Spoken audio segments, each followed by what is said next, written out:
Leviticus chapter 23. Mga piyesta para kay Lord. Sabi ni Lord kay Moses, sabihin mo sa mga Israelites yung mga religious na piyestang sinet ko.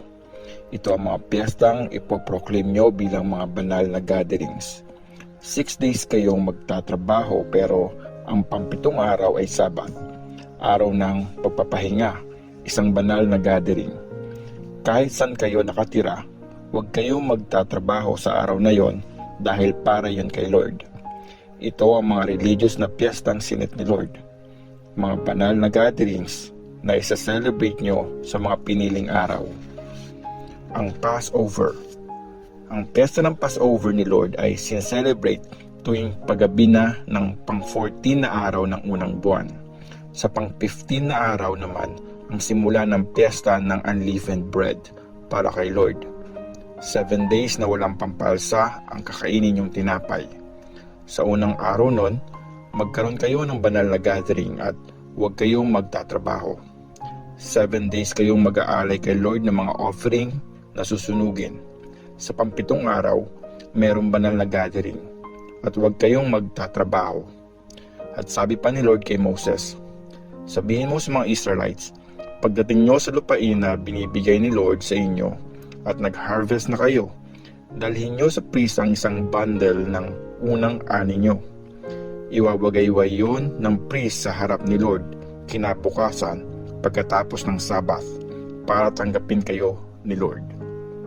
Sa araw ding yun, mag-offer kayo kay Lord ng lalaking tupang 1 taon pa lang na walang kapintasan bilang sinunog na offering. Samahan niyo yung offering na butil na susunugin ng 2 kilong magandang klase ng harinang may halong olive oil. Mabango ito para kay Lord. Mag-offer din kayo ng 1 litrong wine bilang offering na inumin. At huwag kayong kakain ng tinapay o tinustang butil o bagong harvest na butil sa araw na yon, hanggang sa madala nyo yung offering sa inyong Diyos. Forever itong instruction sa lahi nyo kahit saan kayo nakatira. Piyesta ng Harvest. Magbibilang kayo ng 7 weeks mula sa kinabukasan ng Sabbath kung kailan nyo winagayway yung bundle. Sa pang-50 na araw, yung kinabukasan ng pang-7 Sabbath, dun kayo mag-offer kay Lord ng isa pang offering na butil mula sa bagong harvest. Magdala kayo ng 2 tinapay galing sa bahay nyo bilang offering na iwawagayway.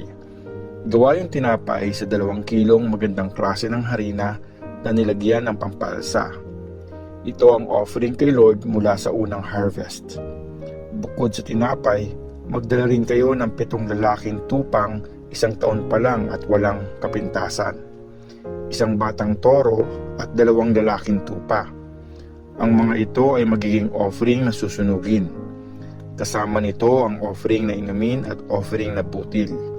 Mga offering na sinusunog na may mabangong amoy para kay Lord. Tapos, mag-aalay kayo ng 1 lalaking kambing bilang offering para sa kasalanan at 2 lalaking tupa na 1 taon pa lang bilang mga peace offering. Itataas ng priest yung 2 batang tupa at yung tinapay mula sa unang harvest bilang offering na iwawagayway. Banal ito kay Lord at para ito sa priest. At mag-celebrate kayo sa araw na yon sa isang banal na gathering. Huwag kayong magtatrabaho. Forever itong instructions sa lahi nyo kahit saan kayo nakatira. Pag nag-harvest kayo sa lupain nyo, huwag nyong simutin hanggang dulo. Huwag nyo ring balikan para pulutin yung mga naiwan pagkatapos mag-harvest. Iwanan nyo na yon para sa mahihirap at mga dayo. Ako si Lord na inyong Diyos. Piyesta ng mga trumpets.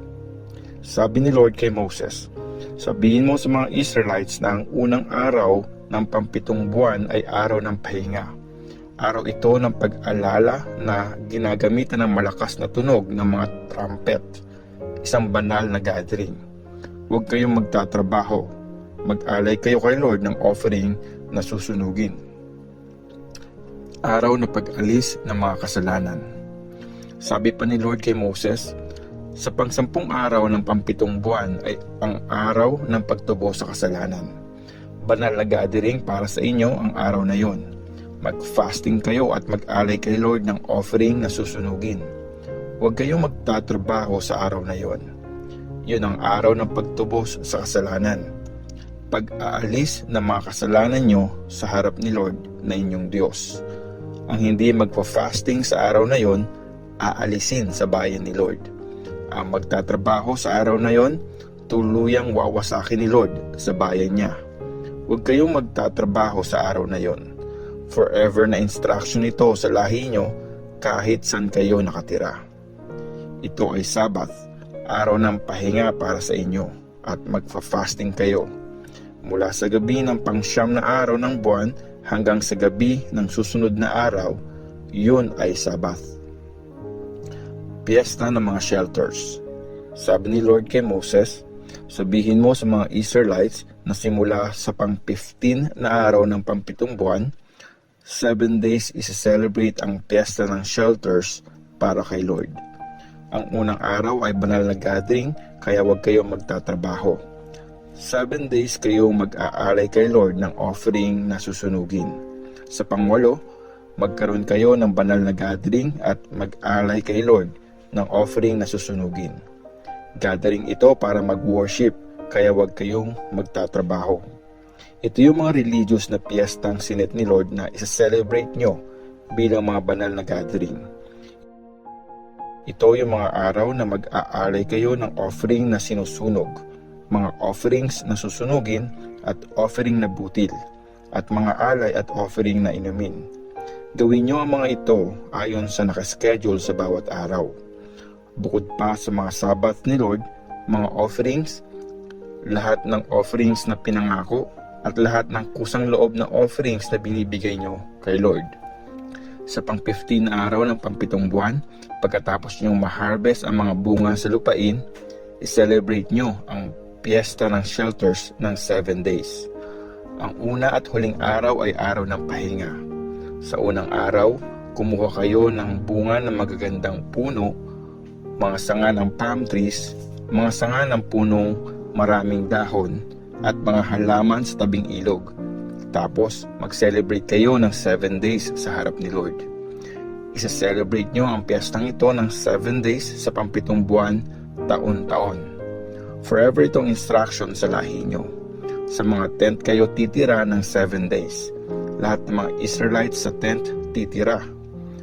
Para malaman ng mga susunod na generation nyo na pinatira ko ang mga Israelites sa mga tent nung nilabas ko sila mula sa Egypt. Ako si Lord na inyong Diyos. At sinabi nga ni Moses sa mga Israelites yung mga religious na piyestang sinet ni Lord. Leviticus chapter 24. Ang mga lamp. Sabi ni Lord kay Moses, utusan mo ang mga Israelites na magdala ng purong oil mula sa mga pinigang olives para sa lamp nang patuloy itong magliwanag. Sa labas ng kurtina ng box ng kasunduan sa banal na tent, isa-set up ni Aaron ang lamp. Papanitilihin niya itong nakasindi ng tuloy-tuloy sa harap ko mula gabi hanggang umaga. Forever itong instructions sa lahi nyo. Iaayos ni Aaron ang mga lamp sa patungan nito na gawa sa purong ginto at papanatilihing nakasindi sa harap ni Lord. Ang mga tinapay na inoffer kay Lord. At kukuha ka ng magandang klaseng harina at gagawa ng 12 na tinapay. 2 kilo ng harina ang gagamitin sa bawat isa. Ayusin mo ang mga ito sa 2 rows, tig-6 sa bawat row, sa ibabaw ng mesa ang purong ginto. Maglagay ka ng purong insenso sa bawat row na kasama ng tinapay bilang offering ng pag-alala. Offering na susunugin para kay Lord. Tuwing araw ng Sabat, isa-set up palagi ni Aaron ang tinapay sa harap ni Lord. Gagawin yon para sa mga Israelites bilang kasunduan forever. Ang mga tinapay na yon ay para kay Aaron at sa lahi niya. Kakainin nila yon sa banal na lugar kasi yon ang pinakabanal na part ng offering na susunugin para kay Lord. At forever yon na para sa kanila. Binastos ang pangalan ng Diyos. Merong isang lalaki, Israelite ang nanay at Egyptian naman ang tatay. May nakaaway siyang isang lalaking Israelite sa loob ng kampo. Minura at binastos niya ang pangalan ni Lord kaya dinala siya ng mga tao kay Moses. Ang pangalan ng nanay niyang Israelite ay Shelomith, anak ni Dibri mula sa tribe ng Dan. Inaresto at binantayan siya hanggang sa i-reveal ni Lord sa kanila kung anong dapat gawin sa kanya. At sabi ni Lord kay Moses, ilabas niyo sa kampo yung taong nambastos. Ipapatong sa ulo niya ang mga kamay ng mga nakarinig sa kanya. Tapos babatuhin siya ng buong bayan.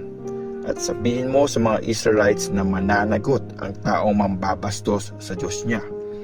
Ang mambabastos sa pangalan ni Lord ay papatayin. Babatuhin siya ng buong bayan. Dayo man o Israelite, papatayin pag binastos ang pangalan ni Lord. Ang papatay sa isang tao ay papatayin din. Ang papatay ng hayop na pag-aari ng iba ay dapat magbayad ng buhay na hayop. Buhay ang kapalit ng buhay. Pag may taong mananakit ng kapwa niya, gagawin din sa kanya yung ginawa niya. Baling buto sa baling buto, mata sa mata, ngipin sa ngipin. Kung anong pananakit ang gagawin sa iba, ganun din ang gagawin sa kanya. Ang papatay ng hayop ay dapat magbayad ng buhay na hayop at ang papatay ng tao ay dapat mamatay. Parehas lang ang batas para sa mga dayong nakatira sa inyo at sa mga Israelites dahil ako si Lord na inyong Diyos. At sinabi nga ito ni Moses sa mga Israelites. Dinala nila sa labas ng kampo yung nambastos sa pangalan ni Lord at binato hanggang mamatay. At ginawa nga nila ang inutos ni Lord kay Moses.